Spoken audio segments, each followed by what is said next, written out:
Fala galera, Cauã falando aqui e tô passando só para dar um aviso bem rápido para vocês. Devido à pandemia, essa gravação ela foi feita remotamente, pensando na segurança do convidado.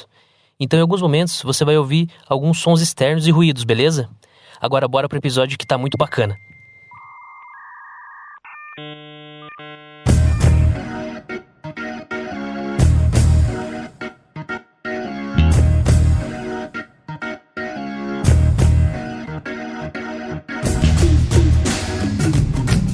Salve, salve, salve! Estamos aqui começando mais um episódio do Debugando Cast.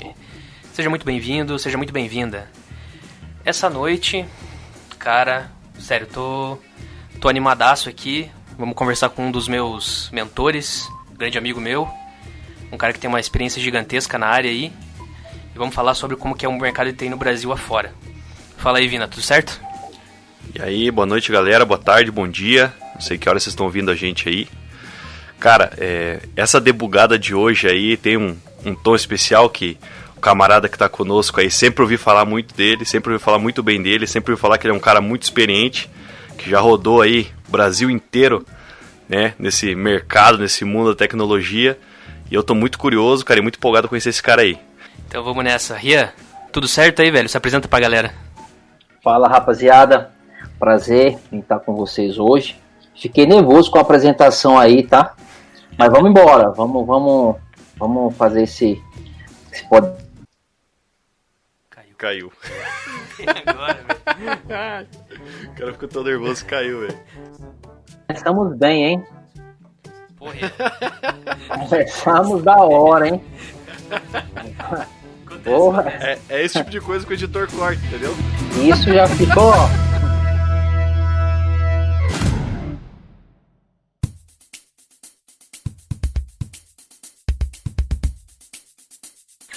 E aí, estamos aqui com o Rian Machado. Fala aí, Rian. Fala, rapaziada. É um prazer estar aqui hoje, tá? Vamos embora. É um prazer. Fechou. E vamos fazer um bate-papo aí bem bacana. Fala aí, Rian. Então, cara, começa se apresentando pra galera aí. Qual que é a tua profissão? Quanto tempo que você tá no mercado aí? Como é que é, velho? Bom, eu não sou velho, tá? Mas já estou há 15 anos no mercado. Hoje atuo como arquiteto pela GFT, arquiteto de solução. E tenho uma bagagem bem bacana para dividir com vocês um conhecimento que eu obtive nesses anos todos. Fala um pouco como é que você começou, cara, a trabalhar nesse mundo de TI aí. Por onde que você começou? Por onde começou essa jornada aí? Tá. Bom, eu sou de Recife, né? Tenho um sotaque curitibano. Eu sou de Recife, mas meu coração é curitibano. Já tentei forçar o sotaque aqui, mas não tem jeito. Eu comecei em Recife minha carreira. Eu comecei dando aulas, né? Ministrando aulas daquele pacote Office, né? Word, Excel, Internet, Windows. Então, muitos anos atrás, existia uma empresa aqui, uma escola de informática aqui em Recife. E aí eu comecei dando aula nessa escola de informática, né? Essa escola pegava empresas, fechava pacotes, né? E aí eu ministrava algumas aulas.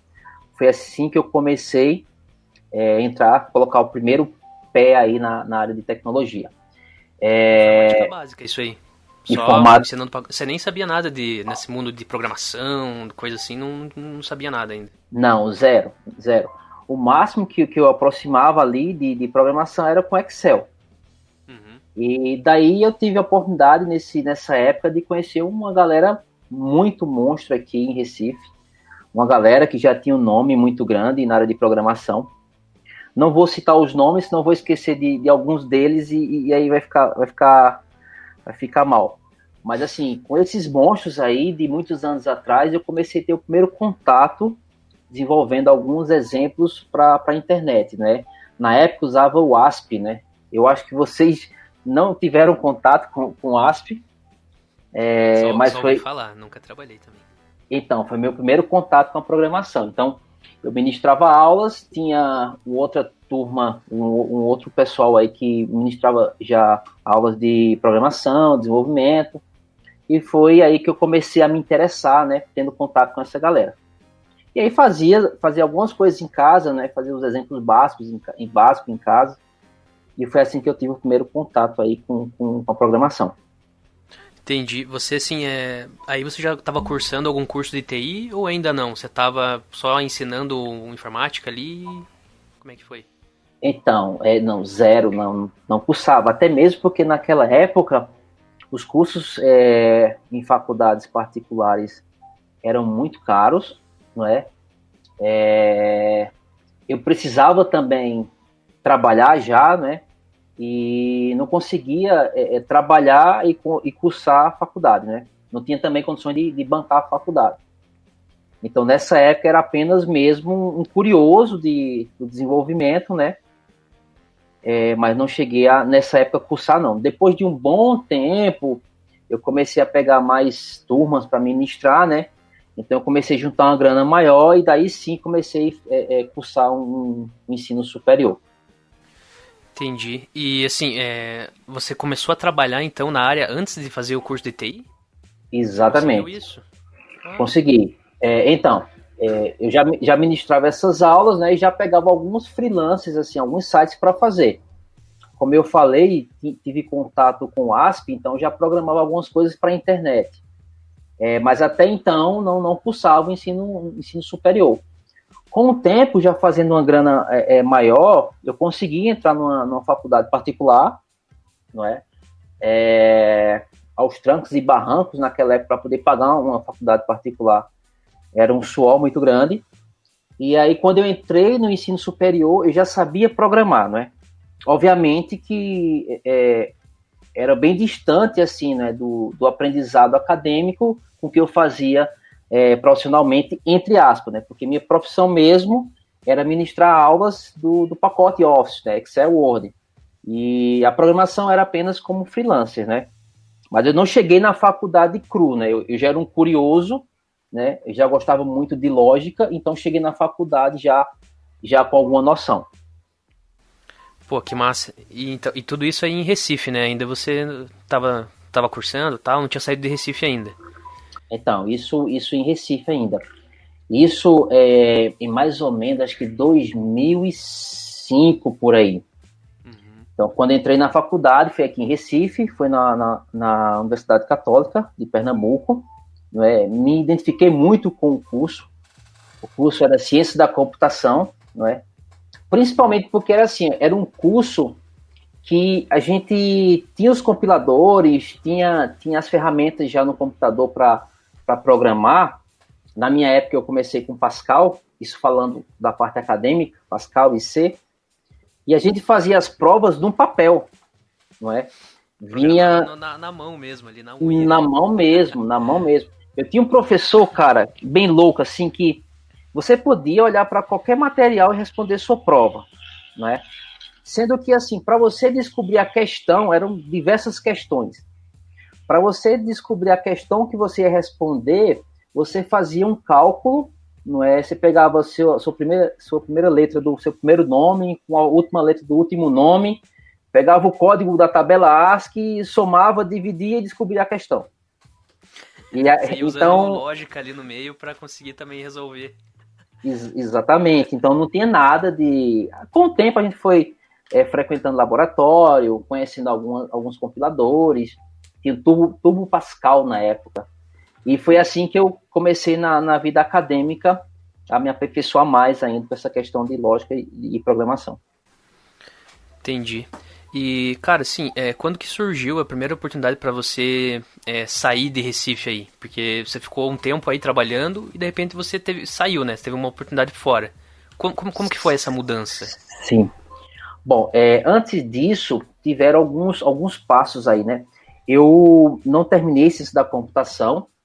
Eu gostava muito do curso, mas era um curso muito caro e era um curso que era muito acadêmico, né? Eu já vi uma galera aí nessa época, 2005, 2006, falando de Java, tinha uma galera já que estava ganhando uma grana, trabalhando, já estava no mercado, e eu estava muito acadêmico, né? Então eu estava com muito conteúdo acadêmico, que eu não acho ruim, mas na frente eu vou complementar o porquê eu não acho ruim. Mas eu precisava ganhar dinheiro, eu precisava entrar no mercado, né?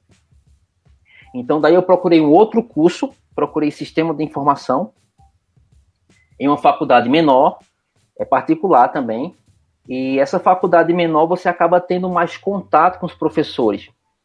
Foi quando eu tive o prazer de conhecer uma figura maravilhosa, uma pessoa muito inteligente, um doutor chamado Eduardo Aranha. Ele hoje é professor da Universidade Federal do Rio Grande do Norte, e esse professor ele conseguiu fazer assim o elo tanto da parte acadêmica com o mercado de trabalho. Então foi esse professor que me deu a primeira oportunidade de estágio mesmo.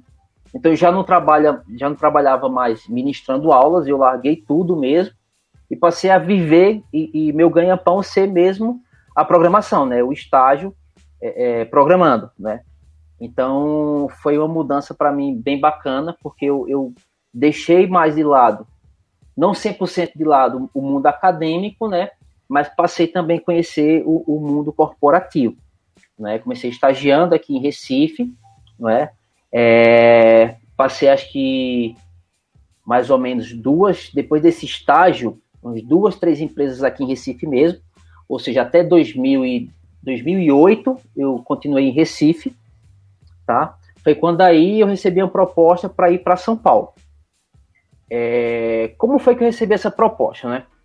Na época já tinha uma pegada muito bacana de certificação Java, né? E eu comecei a me atentar nessas questões de certificações. Existia um preconceito muito grande naquela época de certificação não quer dizer nada. Realmente, eu tinha colegas monstros, hoje são monstros em segurança, por exemplo, que programava do meu lado. Esse cara nem que superior tinha, muito menos certificação. Hoje esse cara é um ícone de segurança aqui em Recife. Mas assim, eu também tinha um mindset que assim, a certificação não vai me atrapalhar, eu vou estudar e eu vou ter mais embasamento, né? Foi quando a certificação começou a abrir portas, né? Porque eu já era uma pessoa que ia para o mercado de trabalho, com fundamentos da Católica, né? De ciência da computação, com fundamentos de uma certificação, na época a certificação da Sun, não era Oracle, o Java não era da Oracle, era da Sun. Então eu fui para o mercado muito mais completo, né? Então tu acaba tendo teu nome um pouco vinculado ali à linguagem Java. Isso acabou acontecendo comigo no início da carreira aqui em Recife. E eu tive muita sorte, cara. Tem um outro nome que eu não posso esquecer de falar. Tem um cara chamado Marcelo Soares. Esse cara passou um bom tempo também no Globo.com. Se eu não me engano, hoje ele está no iFood, está numa grande empresa aí. E esse cara me deu a oportunidade. Essa empresa aqui de Recife, a TCI que eu trabalhava, tinha um braço em São Paulo muito bacana. E o Marcelo Soares falou, Rian, vamos embora para São Paulo. Daí eu falei, putz... Ele trabalhava na mesma empresa que você? Ou ele trabalhava. Surgiu... trabalhava e trabalhava na mesma empresa. Isso. Assim que ele me levou para São Paulo, minha filha era muito novinha. Por isso que eu falo, eu não poderia esquecer do nome dele. Assim que eu cheguei em São Paulo, depois ele saiu, ganhou o mundo aí, passou em grandes empresas, como eu falei. Eu não sei se ele está no iFood ou Mercado Livre, mas enfim. Então essa pessoa me levou para São Paulo, me deu todo o suporte, depois ganhou o mundo aí, e foi quando eu cheguei em São Paulo, né? Então foi uma história bem legal, porque essa pessoa apostou em mim, né? Apostou no meu talento, né? E, putz, chegando em São Paulo, cara, eu fui muito verde, né? Verde, assim, a nível de mercado, de tecnologia. Porque meu mundo era Recife, né? E já abrindo, tem diferença, tá? Recife é uma coisa, Curitiba é outra, São Paulo é outra, Joinville é outra, é tudo diferente.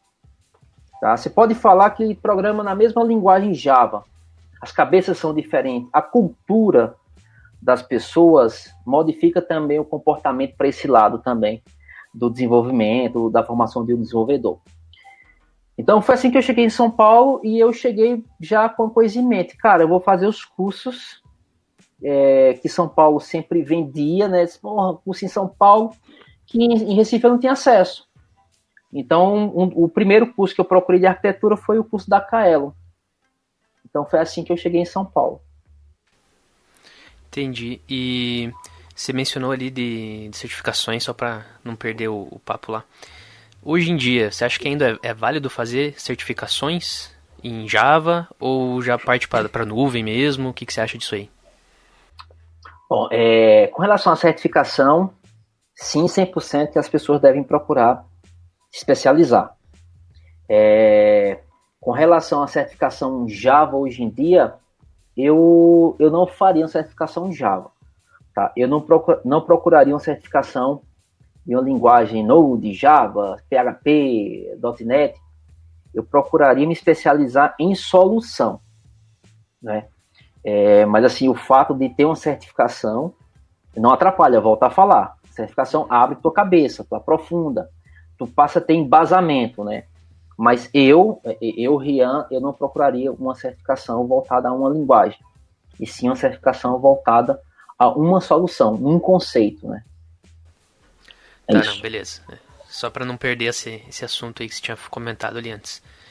E, cara, então daí de Recife você veio para São Paulo ali, você veio com a tua família inteira? Como é que foi essa mudança para você se adaptar a uma nova cidade ali? Cara, foi bem difícil, porque a novidade da cidade, até das pessoas mesmo, como eu falei, tem uma diferença de comportamento, vamos falar assim, do desenvolvedor, né? Eu me colocando lá naquela como desenvolvedor, que ainda sou, não é? Eu não sabia muito assim qual caminho seguir, assim, qual empresa buscar, né? Eu tinha uma bagagem aqui em Recife, apesar de ter entrado no mundo corporativo, mas naquela época tinha uma bagagem muito acadêmica. Era profissional, né? Era um mundo business, mas ainda era muito acadêmico dentro do mundo business. O que não é ruim, tá? Só tem que dosar isso. Onde é que eu quero chegar? Eu quero chegar que antigamente, aqui em Recife, quando eu comecei minha carreira, a gente discutia muito solução e algoritmo. Independentemente de certificação, não é? Quando eu cheguei em São Paulo, o mindset já era diferente, né? Já era ganhar um bom salário, já ter um cargo bom, sênior, pleno, arquiteto. E Recife eu não vivia muito isso, eu vivia mesmo a discussão da tecnologia, não é? Para você ter ideia, em 2006, por aí, 2007, a gente queria reescrever uma solução que o Hibernate já existia, já dava para a gente, mas a gente queria reescrever para dar um suporte maior a desenvolvedores que entravam na empresa. Isso há muito tempo atrás. Então a gente queria dar vou usar um termo aqui que as empresas hoje utilizam pra cacete, né? Um Dev Experience.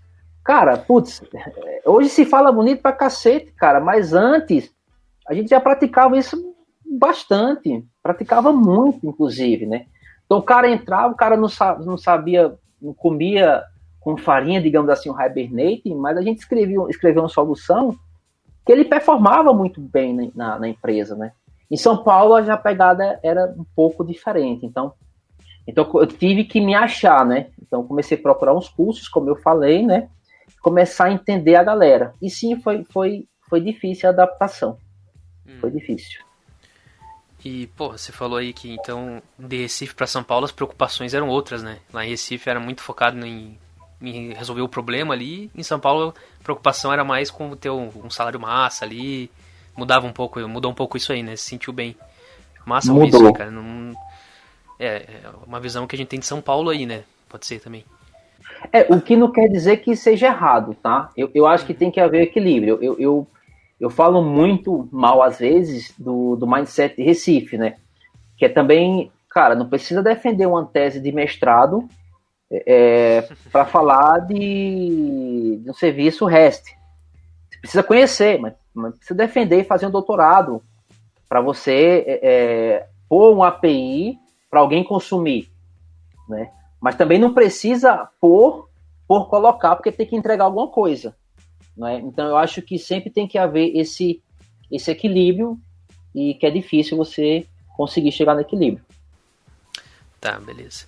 Essa parada aí que você falou, né, do outro pensamento de São Paulo, né, não só o seu quando foi para lá, mas das empresas que atuavam lá em São Paulo para as empresas que atuavam em Recife. Você sabia que existia essa diferença tão grande quando você foi, assim, tipo, quando teu amigo te convidou para ir para um novo desafio, tal, ir com ele, você tinha ideia que tinha essa diferença toda de um lugar para o outro ou não? Não, eu não tinha essa visibilidade, né? Porque assim, o que chegava para mim, o que chegava pra gente, um fato curioso para você ver que, para vocês enxergarem o quanto existia uma barreira, né? Nordeste, Sudeste. A gente trabalhava numa empresa que era parceira Oracle e ela implantava alguns produtos Oracle, né? Então, algumas situações não tinha profissional daqui de Recife para resolver alguns produtos Oracle. Aí trazia um cara de São Paulo.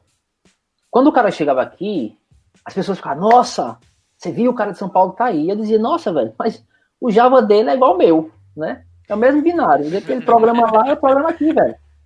Não, pô, o cara de São Paulo tá... Putz, mas que merda é essa, velho? Não. Então, assim, eu fui com o mindset que existia essa barreira. Mas eu não tinha certeza, não sabia como era o comportamento lá do mundo business, né? O mundo, assim, corporativo eu não tinha. Eu tinha a visão muito só de curso, né? Tinha muito curso bom que aqui não tinha. E lá tinha. Então eu mudei sem pensar como é que seria, né? E fui focado nos cursos. Então, quando eu tive a primeira oportunidade de fazer um curso, eu procurei e fiz esse curso. Da hora. Essa parte acadêmica, assim, você sempre focou bastante nela, né? Você gosta muito dessa parte também, né? Da teoria ali, eu gosto. Assim. Eu gosto. Desde a época quando tudo começou, que foi ministrando aula, né? Veja que diferença, né? Eu me preocupava em responder bem uma pergunta no Word, né? Eu tinha um mindset de falar, cara, eu tenho que responder pelo menos 3 vezes o porquê. Mas o Word, sim, o Word.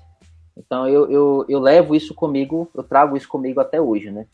Eu tenho que ter o entendimento para poder explicar para as pessoas o que eu estou fazendo e, no mínimo, saber responder 3 porquês, né? Eu acho que isso é importante para a gente cada vez mais se especializar. Bacana. E, cara, daí você chegou em São Paulo. Você ficou quanto tempo lá em São Paulo? Até você sair de lá? Olha, eu fiquei em São Paulo, cheguei em 2008, por aí. Eu fiquei 1 ano em São Paulo. Ah, você não ficou muito tempo, não? Não, fiquei 1 ano em São Paulo. O tempo suficiente para trampar ali na Paulista. Não estava adaptado ainda à pegada das empresas. Estava aproveitando os cursos, estava sendo bom. Mas assim, não estava ainda, não só teve o lance do profissional também, né? Eu cheguei em São Paulo, eu saí do interior de Pernambuco, né? Nunca tinha voado. De repente, voar para São Paulo e já começar uma vida. Então, não só existiu a dificuldade profissional, né? Também a dificuldade de me adaptar a um grande centro como São Paulo, que hoje para mim não é problema nenhum. Mas assim, quando eu cheguei em São Paulo, eu sabia que eu teria inicialmente uma vida curta. Eu iria aproveitar os cursos, né? E na primeira proposta, assim, eu iria procurar uma cidade para eu começar a cuidar mais da minha família. Foi quando surgiu a oportunidade de ir para Curitiba.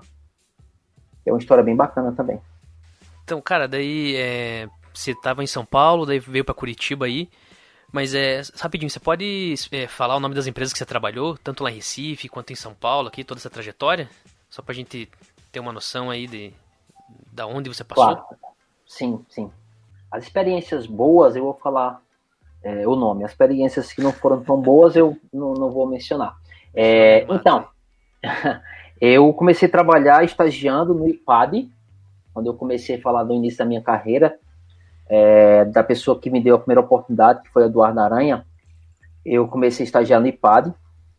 O IPAD é uma empresa sem fins lucrativos, mas está voltada ao apoio, planejamento e desenvolvimento tecnológico científico.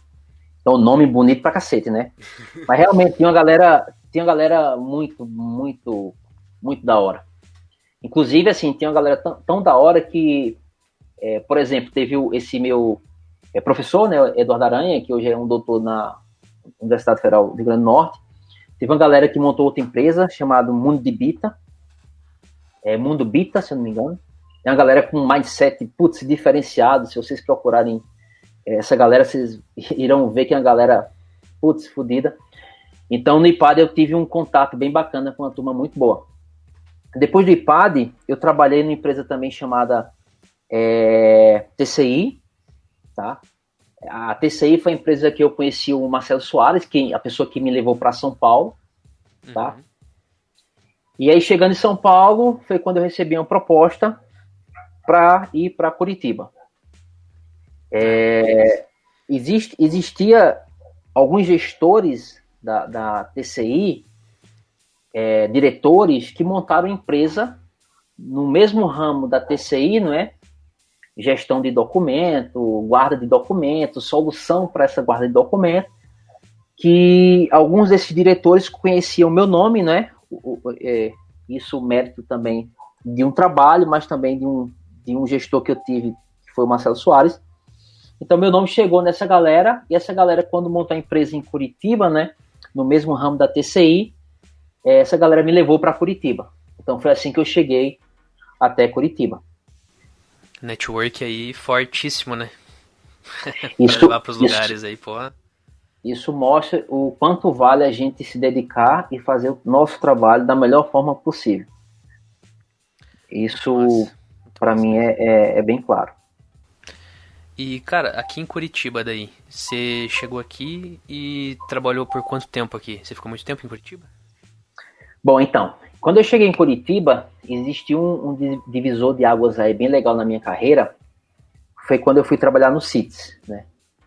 O CITES é o Centro Internacional de Tecnologia e Software de Curitiba. Eu não sei como é que está o CITES hoje, mas eu tive a oportunidade de fazer uma entrevista no CITES, e foi uma entrevista que eu ainda estava assim, me organizando. Eu tinha saído, passei pouco tempo em São Paulo, fui para Curitiba, estava curtindo demais a cidade, que a cidade de fato é uma cidade muito organizada. Estava me adaptando às pessoas, porque volto a falar, Recife, o comportamento é um, São Paulo o outro, tá? E não estou entrando no mérito do que é bom e o que é ruim, estou falando só da diferença, tá? Tive bons relacionamentos em Recife. Quando eu cheguei em São Paulo, também muito bem acolhido, um pessoal da hora. Talvez o acolhimento foi tão bom quanto Recife, que o meu berço, né?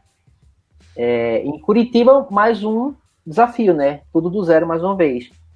Eu fiz uma entrevista no CITES com um gestor chamado Glauco Gomes. Acho que é isso, mas o primeiro nome é Glauco. Essa pessoa apostou muito em mim. Essa pessoa fez entrevista comigo muito sucinta, rápida, direta, identificou meu potencial. E aí eu abro um gancho aqui, uma branch, né? Já aproveitando o termo aí, para falar assim, ó, existem entrevistas técnicas bem feitas que valem a pena, e não só o papel ou um teste diz que aquela pessoa é boa.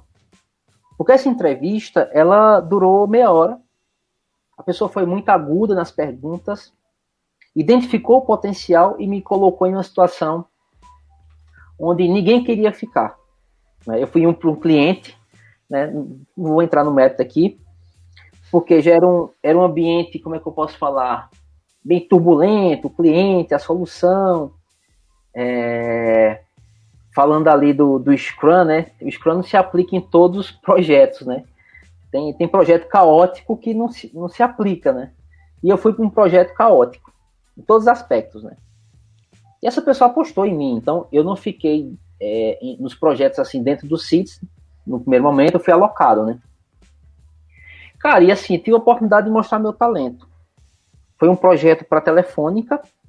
Esse projeto, a Telefônica em São Paulo, né, tinha uma ideia de fazer a banda larga popular, sendo que as pessoas compravam crédito, né, se conectavam através de um modem, e aí esse modem se conectava numa rede mesh, e a gente teria que gerir quem se conecta, quem está autenticado, quem está acessando o quê, né?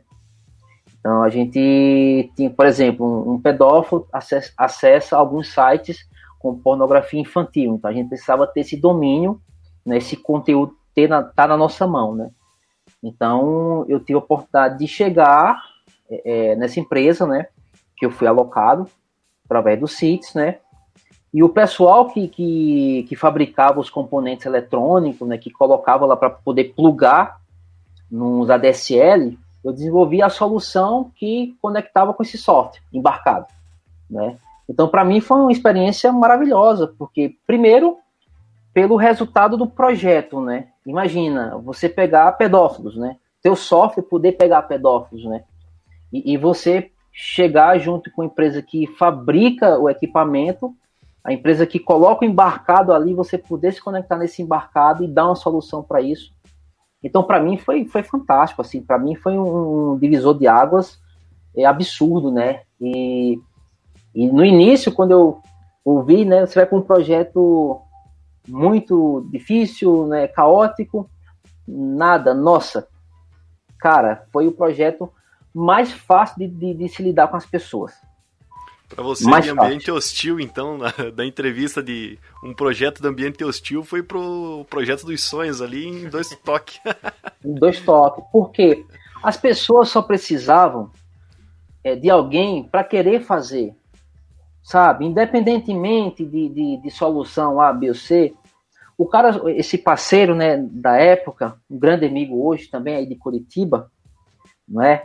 Ele só precisava ser ouvido, né? Porque ele desenvolvia solução para embarcado, que é uma pegada diferente da pegada que eu venho, né? E precisava de uma pessoa para poder fazer essa ligação da solução de aplicações embarcada com aplicações web, né? E a gente conseguiu desenvolver essa solução e para mim foi muito bom, muito bom. Um abraço para o Silvestre, nome desse amigo, se ele estiver ouvindo Stallone aí. Um grande amigo. Cara, e daí, pô, massa, você teve um projeto bem diferenciado aí, né? Foi uma oportunidade que você teve, na real, né? Pra demonstrar ali o que você sabe fazer e tal, teu talento aí, né? Isso, e assim que a gente entregou esse projeto, eu encontrei um dos gestores uma vez no almoço, e daí eu perguntei, como é que tá o projeto? A gente entregamos, o projeto que você desenhou tá em produção, cara, parabéns. Eu nunca esqueci disso aí. Tava uma fila enorme no restaurante e essa pessoa lembrou de mim, né, da pessoa, juntamente com o Silvestre, que fez uma puta de uma solução comigo. E aí não deu outra, eu fui alocado. Eu era terceiro, tá, no CITES, e aí o projeto acabou, não deu outra, cara. O projeto acabou, numa tarde eu voltei pro CITES, esse meu gestor, Glauco Gomes, falou, cara, tu topa ser seletista? Eu nem sabia o que era seletista, para ser bem sincero. Eu disse topo, nem sabia o que era. E aí foi quando eu tenho que falar a verdade. E aí eu fui internalizado e peguei um outro projeto, que foi outro divisor de águas, que foi um projeto lá no Furukawa. Também um puta de um desafio. Puta, que massa, velho. E assim, daí você foi pra Furukawa também, como foi pelos CITES ali, né? Continuou na empresa. E você ficou quanto tempo ainda aqui em Curitiba? Você trabalhou em mais empresas ou você já caiu fora logo depois? Cair fora foi bom, hein? Então, tá debugando o Brasil, né? Bom, não, foi assim, ó. A gente fez esse projeto lá na Furukawa, também foi um projeto para mim muito bom. A gente conseguiu entregar um sistema de chão de fábrica, cara. A fábrica não podia parar. O sistema, hoje se fala muito, né? Resiliência, disponibilidade. Cara, a gente já fazia isso há não sei quanto tempo atrás, cara. E não tinha muito choro, não tinha muita glorificação de palavras bonitas, mindsets bonitos. Não, cara, a gente era um time... Primeiro ponto para o sucesso de um projeto, de uma solução, eu acho que é o time, tá? Esse time tinha pessoas bem diferentes, mas que se complementavam. E o mindset de um gestor que consegue fazer isso é o Rian completamente diferente, né, que pensa, ei, vai dar errado. Precisa do cara que pensa negativamente, é necessário. Precisa do cara que pensa positivamente. Precisa do cara calmo. Esse projeto da Furukawa tinha tudo isso. Tá? Tem essas pessoas, cada um complementando o outro. Por isso que foi um sucesso. Esse projeto foi tão sucesso que alguns que ficaram na Furukawa para dar suporte pediram para voltar porque não tinha o que fazer. Não dava ruim. Não tinha o que fazer mesmo. A gente andava, colocava toda a proteção para andar dentro da fábrica. Outra experiência muito bacana, né? O Lean, né, fala muito assim da experiência de você viver o chão de fábrica, né? O Gemba, né? Você tá ali no chão.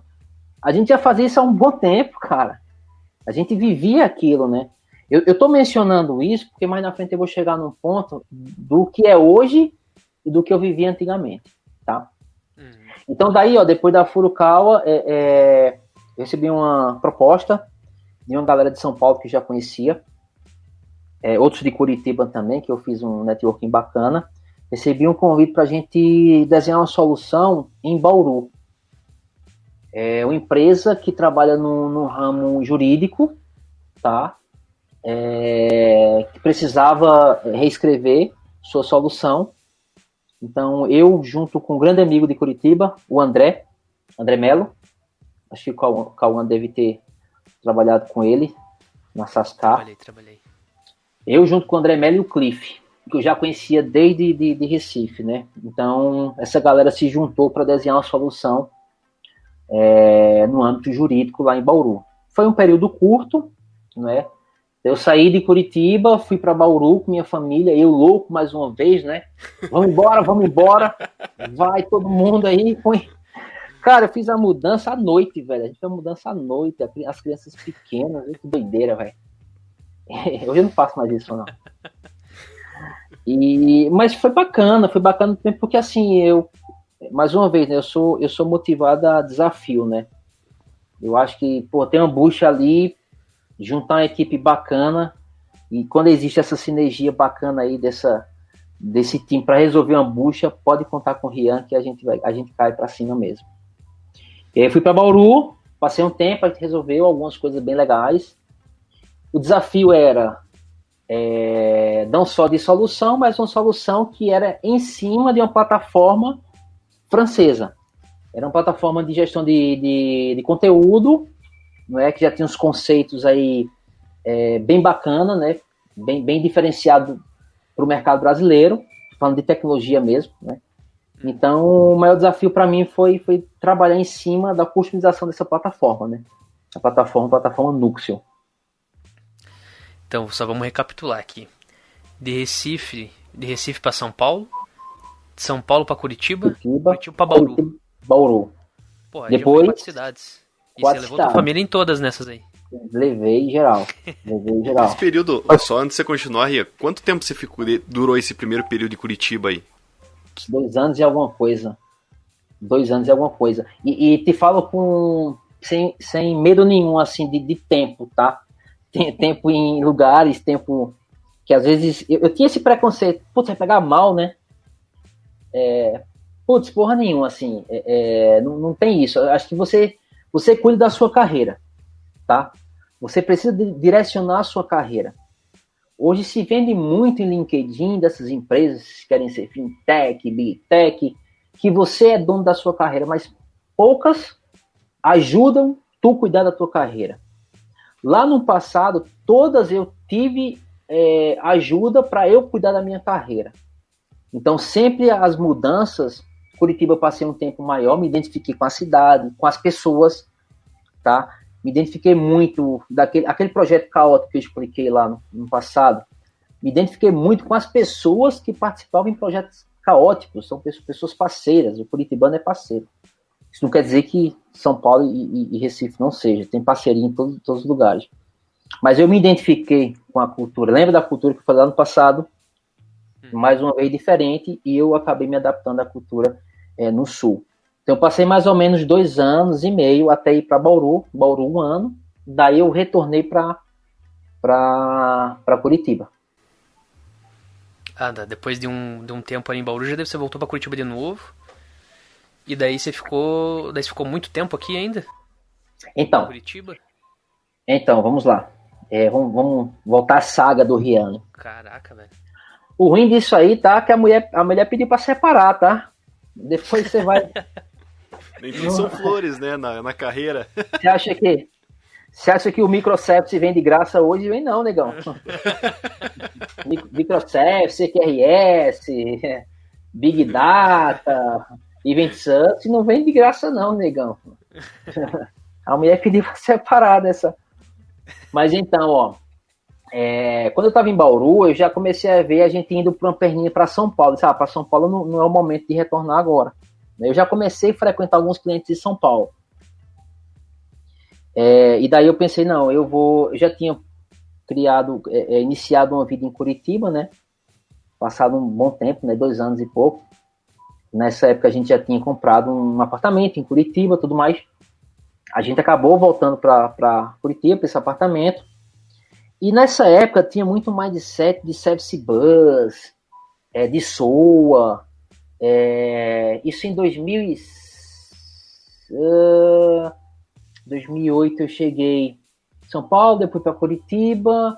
Olha, isso por volta de 2015, 14, Service Bus, SOA, já era a palavrinha da moda aí, tá? Aproveitando a galera que curte o Hyper, era o Hyper do momento. Não faz muito tempo não, né, velho? Não faz. Caraca, velho. E já hoje em dia já mudou tudo, né? Isso aí já... Lógico que tem muita gente que usa ainda, né? Mas, porra, já virou legado isso aí, cara.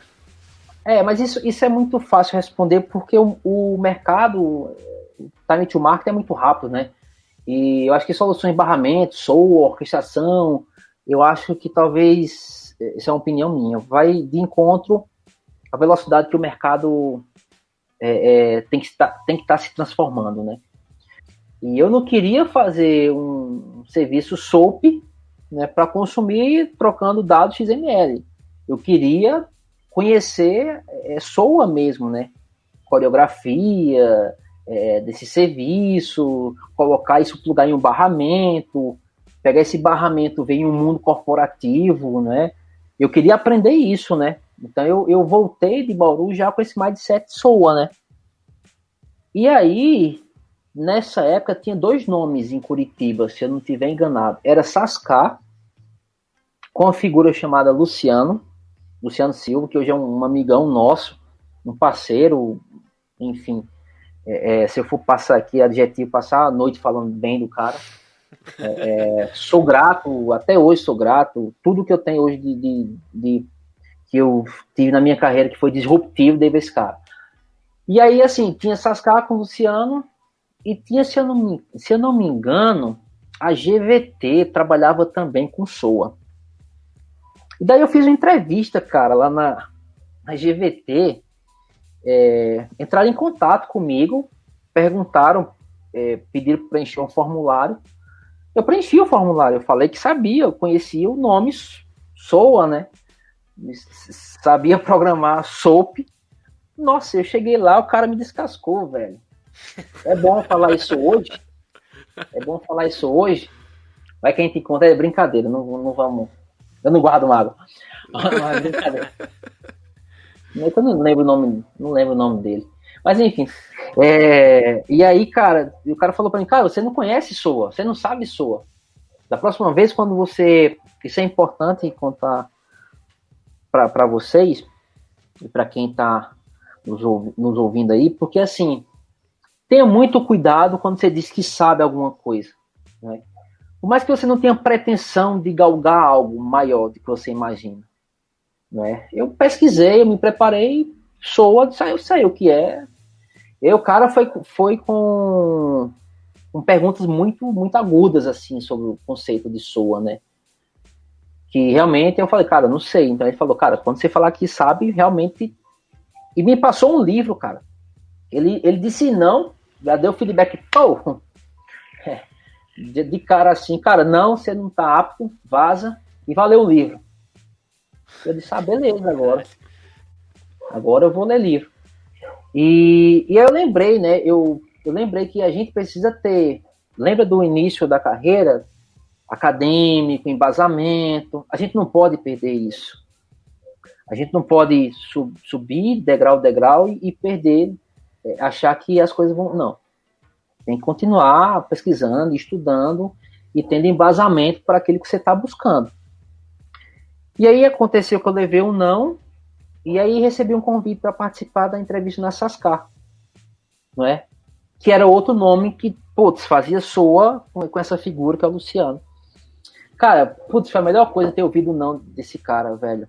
Porque eu parei em um lugar que eu tenho respeito pelas pessoas que eu conheci, pelo projeto que eu participei e pelas amizades que eu fiz.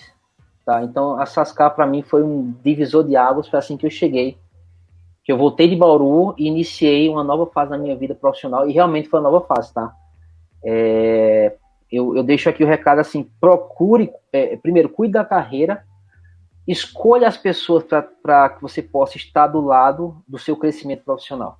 Isso é muito importante, porque a alavancada que eu dei na minha carreira nessa fase foi da água pro vinho. Cara, que é massa ouvir isso aí, porque a partir daí também, eu já conheço um pouco da tua história a partir dali, né, mas você chegou até ali graças a vários networks que você foi fazendo, né, e dali você ainda fez mais network ainda que vai te levar para mais lugares, e todo dia você tá vivendo isso, né, cara, cada dia você se prova para as pessoas ali também, e isso pode te levar a alguma oportunidade que você nem imaginava que você pode ter, né. Cara, isso é uma coisa bem, bem foda, assim, é bem massa ouvir isso aí. Sim, e só complementando um pouco ao que você falou, quando eu falo cuidar da carreira, é você ter a oportunidade, sim, obviamente, que às vezes você está começando uma carreira, você não consegue escolher tanto, né? Mas hoje o mercado está muito agressivo, né? Ele está dando bastante oportunidade para quem já tem experiência e quem não tem. O diferencial que eu deixo aqui como dica analise também ambiente, analise teus gestores, analise a oportunidade de crescer, tente conhecer teus companheiros antes de começar uma oportunidade. Eu acho que isso também é bem bacana. Isso não é viagem minha, porque eu participei de uma entrevista alguns meses atrás, e um startup de grande nome, não vou mencionar aqui, não fazer a propaganda, eles perguntaram, cara, você tem interesse em conhecer teus colegas, futuros colegas? Eu disse, nossa senhora, claro que sim. Então isso é muito importante para você ver e sentir uma coisa chamada empatia. E na Sascar eu conheci a palavra, eu vivi a palavra empatia. Não importa só ter talento técnico e escrever o soa de cabo a rabo. Você precisa estar num lugar que você consiga fazer isso acontecer. E lá foi onde eu tive essa oportunidade. Muito massa, velho. E, pô, vamos aí então. Chegou a Sascar, Curitiba de novo. Dali, você ficou em Curitiba mais um tempo, vazou, ficou em Curitiba? Como é que foi daí a partir daí? Então, como eu falei, não saiu de graça essa mudança toda, né? A mulher quis separar, eu disse, então beleza, né? Separar, vai embora, que tu é mal. Então beleza, tô indo vou lá conhecer... agora com pessoa e beleza. Vou ficar com o meu soa, vou conhecer o Batel, vou dar um pulo na vila, lá no Vitória Vila, que é de Curitiba. E é isso. Não, tirando a brincadeira do lado. E o que aconteceu, né? Eu me separei, daí minha família voltou para Recife, né? Cara, do nada, meu nome chegou em uma empresa que já trabalhava há 15 anos no Banco Central. Uma empresa chamada Cast. Cast Group. Tem um enorme carinho também. Alô, Fantasmão, um gestor meu, que chama ele de Fantasmão. Um cara incrível, um grande parceiro. E me deu a oportunidade de repatriar, digamos assim. Voltei para Recife, me deram todo apoio, cara. Todo apoio para voltar. E deixa eu ser franco aqui, eu não apostava nessa volta pensando no lado profissional. Eu queria voltar por conta da minha família. Eu não conhecia o Banco Central, assim, não sabia muito assim o dia a dia. Tinha um mindset errado de alguns órgãos públicos federais e sabia na minha cabeça que ia ser um lugar só para eu poder voltar para Recife e ficar perto dos meus filhos. E cara, vou te falar, nunca vi um lugar para encontrar pessoas que estudam tanto, que não vão embora quando bate às 18 horas, que continuam estudando, são pessoas que são concursadas, que têm uma régua no concurso altíssima. O concurso do Banco Central é altíssimo, tá? E eu me deparei com essas pessoas, cara. Eu me deparei com uma galera que estuda. Lembra do acadêmico? Lá no passado. Pronto. Eu voltei a ver isso muito forte.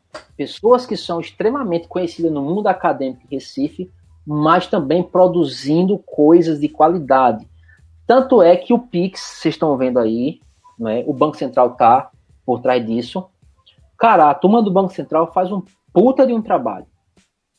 Isso eu tive do lado, eu tive perto e eu vi isso aí, tá? São pessoas que estão antenadas com o mercado, sim, são pessoas acadêmicas, são pessoas com embasamento de mercado e também científico. E o melhor, são pessoas que conseguem colocar isso na balança e produzir coisas de qualidade. Então, para mim, foi uma puta de aprendizado. Pois é, pô, é legal você falar isso aí, porque a gente que é de fora, assim, às vezes tem visão, né, de geralmente coisa que é um servidor público ali, essas coisas que são do governo, a gente pensa, putz, acho que os caras não estão muito usando tecnologia de ponta aí, inovando e tal, e os caras estão, tipo, esses caras aí estão dominando, né, velho?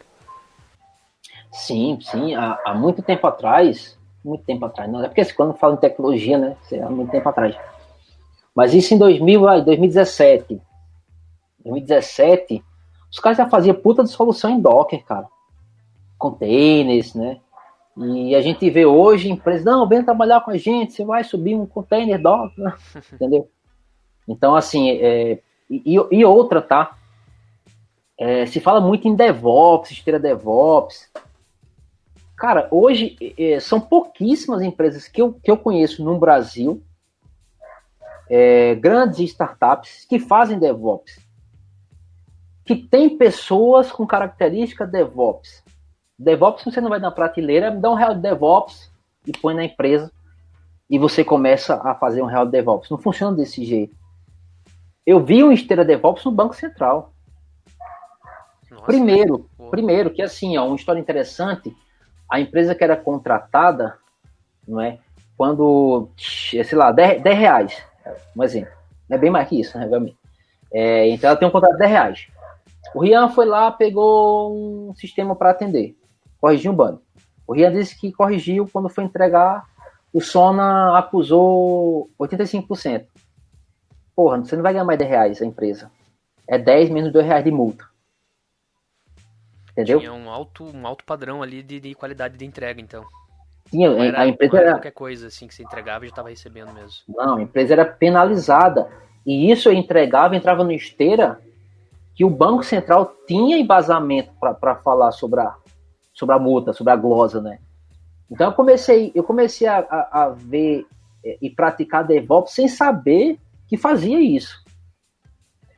Onde é que eu quero chegar? Eu acho que assim, antigamente se praticava muito mais algumas coisas do que vendia. Vendia menos e se praticava mais. Tá? Hoje se vende muito e se pratica muito pouco. Tá? Essa muita palavra bonitinha aí, né? Demais. Muito enfeitezinho e pouca ação, né, velho? Demais. Cara, então daí você voltou pra Recife de novo, velho. Voltei pra Recife. E você ficou quanto tempo aí daí? Então, aí eu passei um ano lá no Banco Central, então assim, foi um aprendizado bem legal, bastante coisa que eu não... Assim, eu ouvia falar, né? A gente ouve falar que o desenvolvedor faz teste, faz TDD, BDD, XDDD. Na verdade não faz, né? Isso era o Rian antes de chegar aqui em Recife de volta, no Banco Central. Assim, não faz, né? Você fala que faz, você faz meia dúzia de testes e ali diz que pratica isso, né? Lá no Banco Central, de fato, eu praticava, né? Então eu tive a oportunidade de acrescentar na minha carreira, né, um lado que eu não tinha, que é essa questão da qualidade. E o Esteira DevOps, tudo começa por aí, na minha visão, tá? Tudo começa por esse lado. Você começa escrevendo software com qualidade, né? E não automatizando alguma coisa, como muita gente pensa. Não, DevOps, Terraform. Não é? Tem um passo antes, né? Você produz software, e produz software com qualidade. Então começa com qualidade, depois você automatiza. Então eu passei um ano no Banco Central, eu aproveitei muito essa fase, aproveitei demais esse lado, tá? E aí fui para uma empresa de São Paulo, mas que atuava aqui em Recife ainda, que é a Resusc, né? Passei um tempo na Resusc, eram projetos também com... os contratos eram tudo órgãos públicos, então ainda dei uma passada no CNJ, no TRF e no TCE. Mas ainda assim, bem menos com relação ao Banco Central. Acho que o Banco Central ele exigia muito mais do que esses outros clientes aí. Mas foi um desafio bacana também, porque eu pude conhecer um lado de colaboração, né, de código que eu não conhecia. Só passando rapidamente, o CNJ ele tem um código, né, aberto, que os tribunais podem baixar esse código, né, e cada tribunal, em cima desse código base, implementar suas particularidades de um fluxo, de um processo jurídico, né? Então, usando BPMN, BPM, na época eu usava para implementar isso o JBPM, então o CNJ fornecia essa base, esse fluxo de processo jurídico, e os tribunais faziam um fork dali, implementavam e depois tinha que devolver, né? E essa devolução foi muito bom, porque eu tive um tempo em Brasília também, entregando algumas coisas para colocar na master do CNJ, então houve uma colaboração também minha, um pouquinho aí nesse lado. Então foi e mais assim, eu conheci um lado. Precisa cortar? Não, dá para seguir, acho. Foi só uma passadinha rápida. Eu conheci um lado também que preencheu ainda mais essa. Vai cortar? Vai. Vai, então vai. De onde? No finalzinho do CNJ ali. CNJ, né? Tá. Peraí. Agora não vai ter jeito. Os caras vivem em um silêncio desgraçado aqui, cara. Ele sabe que você tá gravando, velho. É que eu tava ficando triste já, né? Tava ficando triste, porque do lado aqui tem a praia, do outro lado é uma avenida, mas não tem movimento. Tem sábado que você quer morrer aqui, porque não tem ninguém. Bom, então deixa eu... Voltando aqui, dando continuidade, o trabalho no CNJ foi bacana, que eu pude complementar e ver um lado também assim de colaboração, né, de um conteúdo público, né, de um código público. Então poder colaborar com isso aí foi bem bacana para a minha carreira, para o meu nome. E também, cara, eu vi um pessoal muito organizado em um assunto chamado Git, commit, né, que hoje muita gente, você vai fazer entrevista, talvez hoje eu não passe tanto por isso, mas já passei, né? Você conhece Git, você conhece todos os comandos Git, cara, tem muita gente que decora comando Git, né, e fica, hashtag fica a dica aí, né, para quem tá começando, cara, não decore comando, não é? Eu não sei comando decorado, eu sei o básico decorado do Git, mas o conceito, não é, para que você vai utilizar aquilo, não é? E eu vi um exemplo fantástico dentro do CNJ de como usar um Git, né? Como colaborar, várias branches, vários tribunais no Brasil todo mundo colaborando, e você ainda tem uma master saudável. Para mim foi uma experiência incrível, né? Então fica a dica aí para quem só acha que commit e tal, pensar no Rebase, no Merge, e atrás dos conceitos, que aí vai tirar bastante proveito. Tesão. Então, aí foi o finalzinho que você tinha da volta de Recife, né? Daí logo depois você já saiu também? Então, quando eu estava aqui em Recife, eu sabia também que, como eu falei para vocês, a volta unicamente, exclusivamente por conta da família, né? E daí, cara, eu já vinha namorando com algumas empresas em São Paulo, a Sensília era uma. Acho que desde de Curitiba a gente já vinha com esse namoro, tá? Eu recebi uma proposta bem legal também nessa época, quando eu estava aqui em Recife, para assumir o chão de fábrica da Riachuelo, no Rio Grande do Norte, né? E nessa, cara, surgiu uma startup aí na minha vida, uma startup do Sul. Eu não vou entrar no mérito. E, assim, foi um puta de um processo, cara, assim, diversas provas, 10 negros perguntando tudo do mundo, entrevista de 2 horas perguntando um monte de coisa. Eu disse, aí é o lugar, né? Se tem os caras perguntando coisa da NASA, então acho que eu vou pra NASA. E, cara, acabei declinando dessas opções que eu tinha aqui no Rio Grande do Norte, acho que seria uma grande oportunidade. E acabei aceitando essa volta pro Sudeste, aí, na verdade, pro Sul do país, para startup. E, cara, não foi uma experiência legal, porque, assim, muita gente pensa que startup vai trabalhar com coisa da hora, mindset diferenciado. E para não estender muito aqui, eu deixo um recado que é o seguinte. Cara, você não precisa trabalhar como o Spotify trabalha. Tribos, squads. Cara, não dê nome bonitos, nome hyper ao teu time. Faça com que seu time se comporte como essas pessoas. Faça com que seu time tenha um comportamento e uma cultura de um cara que trabalha no Spotify. Mas não queira apenas desenhar seu grupo como Spotify. Tenha a cultura e o comportamento do Spotify. Aí é da hora.